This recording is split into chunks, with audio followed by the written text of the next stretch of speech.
Hello दोस्तों, मैं Dinesh dB classes में आप सभी लोगों का स्वागत करता हूं। आज की क्लास में लेकर आ चुके हैं आप लोगों के लिए एक मोस्ट इंपॉर्टेंट प्रश्न, जो कि है स्मीट अपक्रिया। जो कि इससे प्रश्न आप लोगों से पूछे जाते हैं कि स्मीट अपक्रिया से आप क्या समझते हैं, या स्मीट अपक्रिया पे टिप्पणी लिखिए, या स्मीट अपक्रिया का केवल रासायनिक समीकरण लिखिए। इस तरीके से यह प्रश्न पूछे जा सकते हैं। तो यह लगभग कई साल पूछा गया प्रश्न है। ठीक है, तो यह मोस्ट इंपॉर्टेंट प्रश्न है। तो आइए देखते हैं स्मीट अपक्रिया होती क्या चीज है।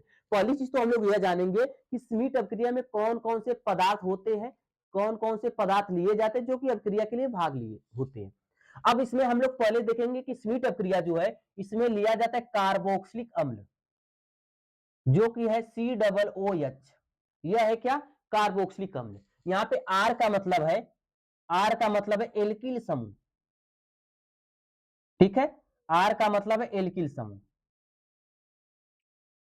और एल्किल समूह का मतलब यह है कि इसके स्थान पे कोई भी कार्बन समूह जुड़ सकता है। जैसे या तो CH3 यह जाके जुड़ जाए, या तो C2H5 यह जाके जुड़ जाए। मतलब कार्बन समूह कोई भी जाके जुड़ सकता है। ठीक है, तो यह आर का मतलब आप लोग समझिए एल्किल समूह।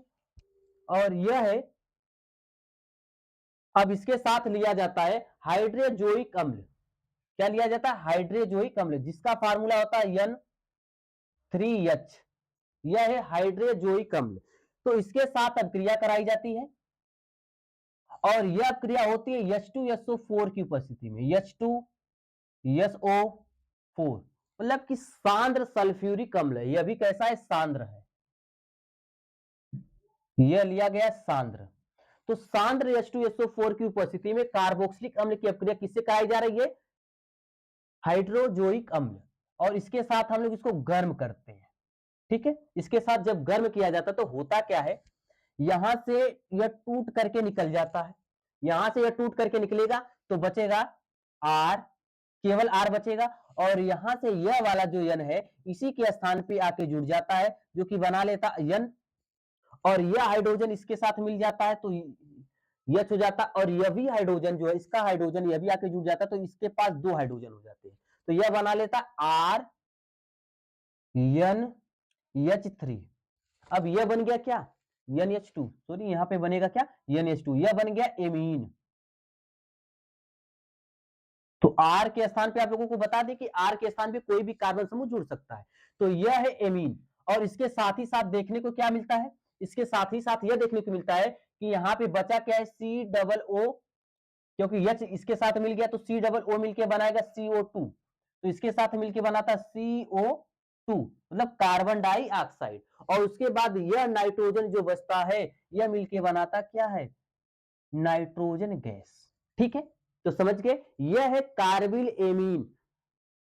सॉरी, कह रहे कि यह जो है स्मीट अपक्रिया। तो स्मीट अपक्रिया में जो कि आप लोगों को देखने को मिला, समझ गए। अब इसका लैंग्वेज किस तरीके से लिखा जाएगा सुने।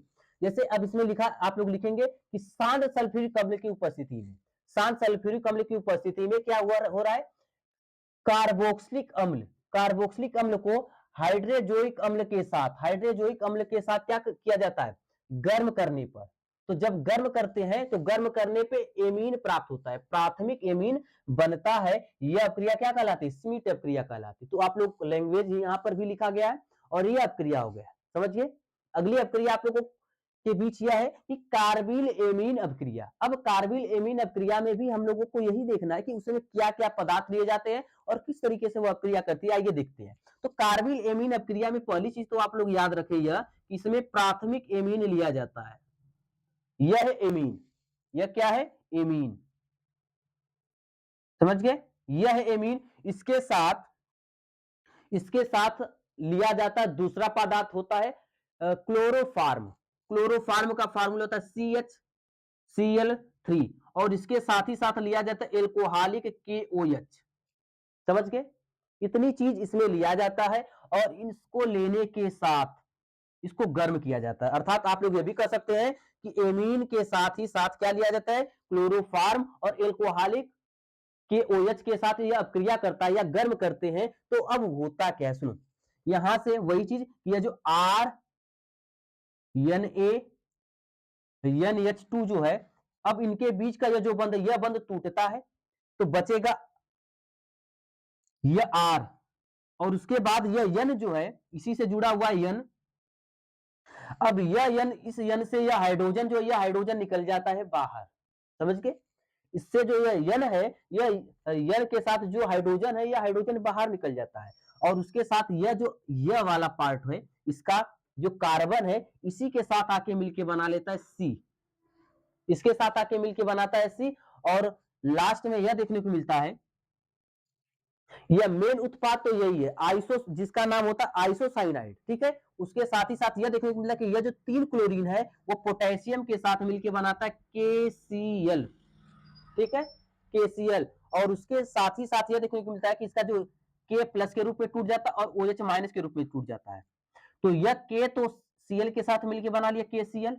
उसके बाद जो यह O जो है, OH जो है, इसके हाइड्रोजन के साथ मिलता है और मिलके बनाता है H2O, समझ गए। तो इसमें क्या हुआ, पहली चीज तो एमीन हम लोग लिए, क्लोरोफार्म लिए और KOH लिए, और इसको एक साथ गर्म कर किया गया, तो इसमें बना क्या, आइसोसाइनाइड। देखो आइसोसाइनाइड यह है, CN जहां पे जुड़ जाएगा तो इसका नाम होता है आइसोसाइनाइड, इससे R समूह जुड़ा हुआ है तो यह क्या होगा, एल्किल आइसोसाइनाइड। तो यह बना एल्किल आइसोसाइनाइड,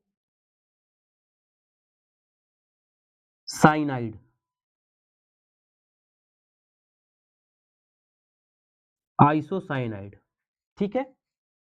तो इसकी लैंग्वेज आप लोगों को कैसे लिखना है वो हम बताते हैं। देखिए कि जैसे कि लैंग्वेज लिखा गया, इसमें पहले क्या लिया गया था, एमीन, एमीन लिया गया, तो आप लोग लिखेंगे प्राथमिक एमीन को इसके साथ क्लोरोफार्म, जो कि यह है क्लोरोफार्म CHCl3, तथा एल्कोहलिक KOH, यह देखो KOH है, एल्कोहलिक KOH के साथ गर्म करते हैं।